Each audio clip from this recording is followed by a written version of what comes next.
Alright guys, Eric here, California Dry Fly. First off, I want to thank everybody for the comments in my last couple videos. I also want to thank everyone for the likes, anyone that subscribed, anyone that is still a subscriber, and I would like anyone that hasn't subscribed, please subscribe, like my channels. It helps me gain a little bit more in the YouTube world, and it also gives me the motivation to go out and make more of these videos.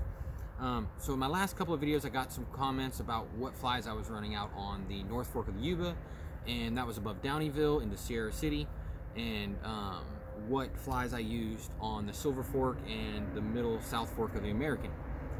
First off, I used the same two rods in both areas. I didn't even really change the flies up that much from one to the other.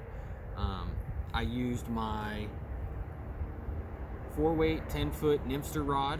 It's got a Redington Zero reel on it, and I used my Redington, I dropped my other rod, used my Redington butter stick in a 4-weight 7/6 with a Redington Zero reel.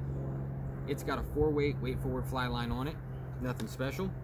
Euro setup, it's got 20-pound main line to about 3 feet of cider material, down to about 5 to 6 foot of 5X fluorocarbon. I use the, right now I am using the,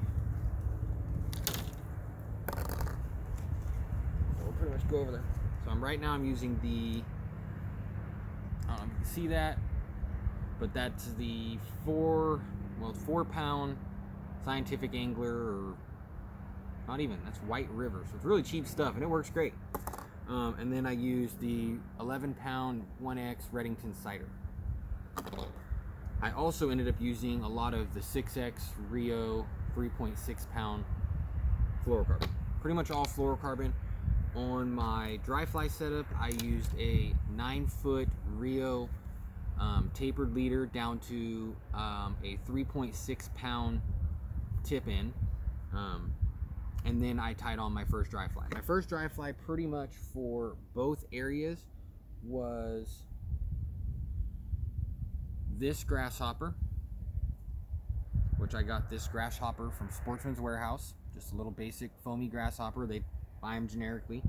It worked great. It floats very well, so it gives me the chance to run a really heavy dropper fly, which I did. I ran my dropper fly anywhere from 18 to 24 inches to 30 inches was about the longest I ran it, and I ran a size 16 pheasant tail tungsten J-hook fly. I'll show you that here in a second too.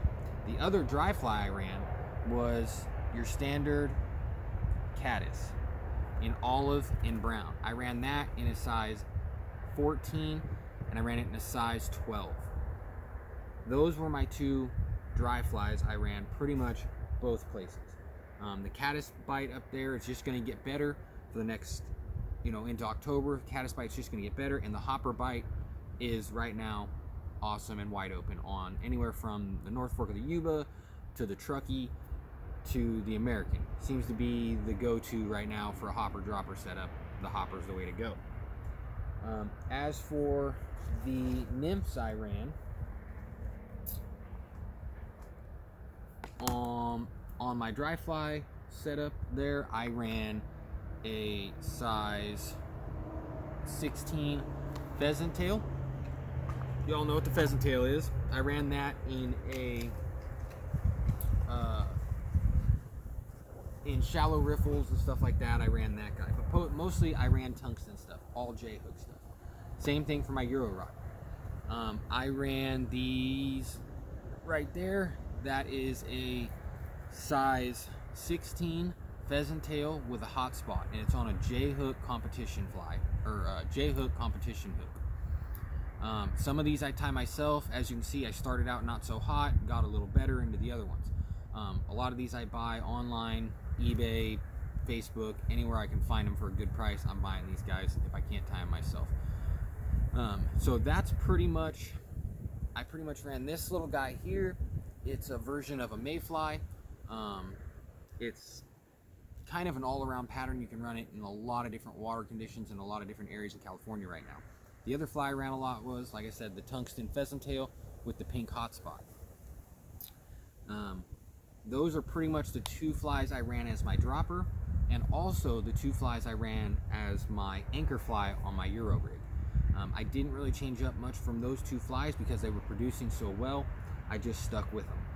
I changed color a little bit from a pink hotspot to an orange hotspot. Didn't really have much change. The fish still ate just as well. The other fly I did run is a Paradon, which is an epoxy, I guess, fly, or UV epoxy fly that I'm tying. It is an olive color with an orange hotspot. I don't know if you'll be able to see that with the fading light, but it is a very tiny, on a size 16 competition J hooks.